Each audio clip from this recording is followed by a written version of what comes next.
And then I went to, it was a church program. Then I went to Mexico on my way home. And then the next year, I did another volunteer program, I think, with the Friends Society in Puerto Rico and building a church and community center. And then I went to South America. And I did it alone. I traveled by bus down the Pan American Highway as far as the border of Bolivia.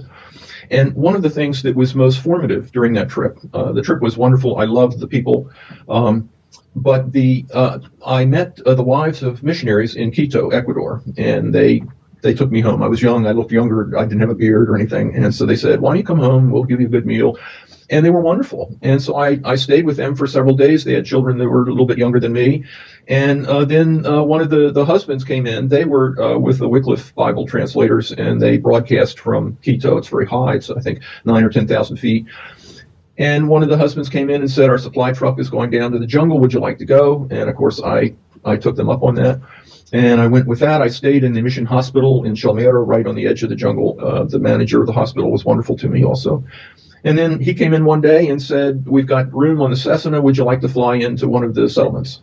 And I did. And so I had 2 weeks in the settlements, 2 different settlements in the Ecuadorian Amazon, in a sense. And I watched the missionaries translate the Bible into Hebrew. They had to come up with a language. I mean, they had to put it into written form. It didn't exist that way.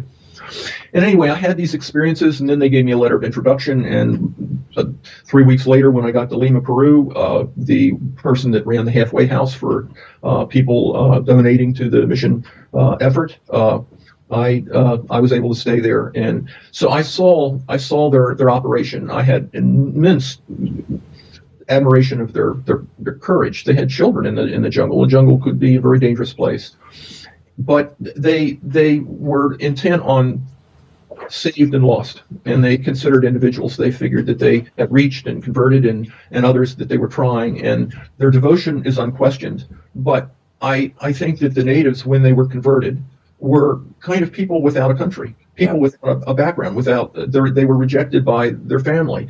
There were 3 folks from the jungle that the woman who ran the halfway house had me take to Lima because there was an American ship in port, and see if they could do it because they had been accepted to the Navy. And I was able to do that and have a tour of the minesweeper. But they were people completely out of water, like fish out of water. And that was something that I could never reconcile, as wonderful as the people were to me. So that was fundamental. I came home, I finished my degree. I was accepted to Peace Corps, and I went to Nepal for 2 years, and they were 2 of the best years of my life. I loved it. I lived in a house made out of mud and stone with a thatched roof. I had a cook and his wife and 2-month-old baby who lived with me. They were muggers. They were from a sect or a tribe really in that area, and they were wonderful. Padma, the little boy's name was Padma, and he was like my own. And while I was there, there's no electricity, running water, anything like that. So I would sit under the Milky Way, and it was an amazing time for me because I had 2 years to really think about life and where I fit in and everything. And the exclusivity of the religion I was raised in, and of so many religions, was totally unacceptable. I just the whole idea of access to heaven based on a belief or anything like that seems completely untenable. And so when I left Peace Corps, I went to Africa on the way home and traveled through South Yemen and Ethiopia and Tanzania and Kenya. Another great trip. I love the people I met. Again, when you travel by bus, there are no strangers, because if you're alone, people will warm up very quickly. So anyway, those experiences were absolutely fundamental. But all I had to fill in the blanks at that point was existentialism.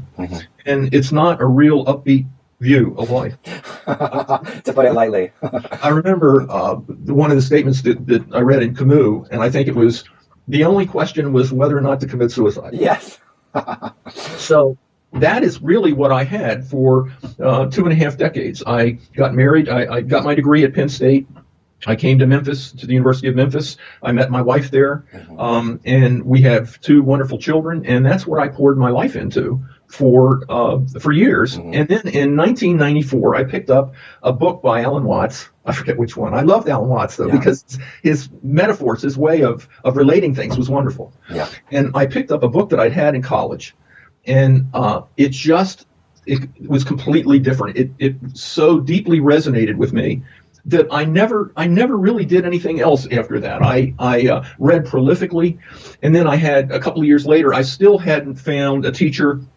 Meditation wasn't even that common in Memphis, and I was sitting out in the backyard having a glass of wine, and I knew in an instant that life was one, that there was only wholeness, but it was out of context in a sense. I couldn't really make sense out of it, but I knew it was important. Mm-hmm. After that, I found my teacher, Matt Flickstein, who came to Memphis to do a weekend retreat, which I went to, and I ended up studying with him for 20 years. Mm-hmm. He's a wonderful teacher. He lives in Virginia, and I poured myself into my practice and into reading. I read everything I could find. Mm-hmm.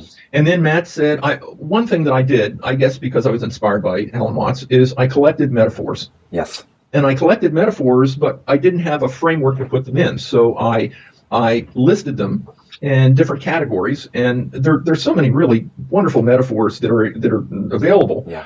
And Matt thought it was really a good idea, and he actually took it to Wisdom Publishers, and they didn't publish it. They had published his stuff, but they didn't see that it was ready for anything like that. And so I was, disappointed. I put it on the shelf, but I came back, got it published, and it was because of Matt's encouragement that I was able to do that. So anyway, now it's my life. I have had openings. I see life from a non-dual perspective. And it is liberating. There's a poignance to it too, because it's not the same old. Mm-hmm. You're not what you used to think you were, and so it's liberating. It's thrilling. It was anyway. That's where I am. Yeah, that's beautiful, and I really appreciate hearing that really wonderful account of your life and the adventures that you went through. And I love the role that travel has played in your own adventure. And I want to talk a little bit about that again in a moment, but I just want to touch on what you started mentioning regarding the metaphors and the images, because to me that was really, it's one of the things that I really like about your book, and it's obviously very intentional for a kind of pedagogical reason. And just for those that haven't read the book yet, who are listening, each one of John's chapters, he unpacks the theme, and then about 3/4 of the way into the chapter, there will be a portion that is devoted to images and metaphors. So I'm looking at one right now, mirror, flat earth, and hole in the cheese, and then there's about a paragraph or two where he unpacks these metaphors as a way of illustrating the theme that he's exploring in the chapter. And it's a really beautiful, and like you say, there is something very Alan Watts about it. You feel like you've heard him sort of mention a couple of these or something like these in many of his lectures, which are my favorite. I'm sure you've listened to them. I had a period in my life where all I did was really listen to those Alan Watts lectures. They're incredibly inspiring. He's such an amazing orator as well. So can you talk a little bit about, the pedagogical role of image and metaphor, and why that kind of way of approaching these concepts or these themes is important on the spiritual path? Okay. Really, it's hard to put into words some of the ideas in non-duality. Yeah. You are and you aren't. How do you really make sense out of saying to someone, well, you do exist, but you don't exist? And so it's metaphors. We can tell somebody what something is like, even if we can't tell them exactly what it is. Yeah. Mm-hmm. And so the idea of wholeness. And yet separation. How can there be an individual in a non-dual world where there are no parts? And I love the wave in the ocean. Yeah. The wave is separate. It has dimensions. It might have a white crest and so forth. And yet it's always the ocean. Yeah. And people can get they can get their mind around that. Where they can't get it around the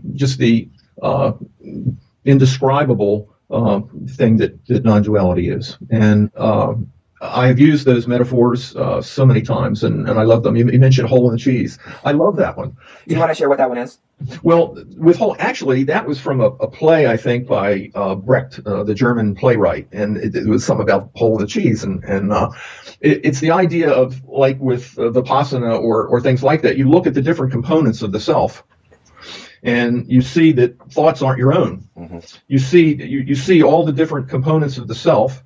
And yet there is no self; they're just components. Mm-hmm. And the awareness, there's consciousness, but the awareness that's taking this in finds nothing. And with cheese, if you have a hole in the cheese, and you eat the cheese slowly, and you eliminate the cheese, There's not, the whole is nothing. Yeah. It's a concept of something that, in a sense, only exists relatively. Yeah. And that's my view of humanity. That's my view of myself. We exist. We do things. We have histories. And concepts play such a massive role in this. Like with time, if you have a memory of something you did last year, and then you're doing something right now, then it seems to argue very strongly for the existence of somebody that was there then and is still there now. Mm-hmm. And in life, we have memories and stories that, illustrate that, in a sense, back as far as we can remember. Well, with the memory, there's memory, and there are the different episodes, but the entity that supposedly is seeing these things, participating in these things, it's not an entity. It's just life. Mm-hmm. And the things exist, the memories exist, but the person that has those memories is changing constantly. Mm-hmm. It's like a river. We are constantly changing. So it's that idea. Yeah.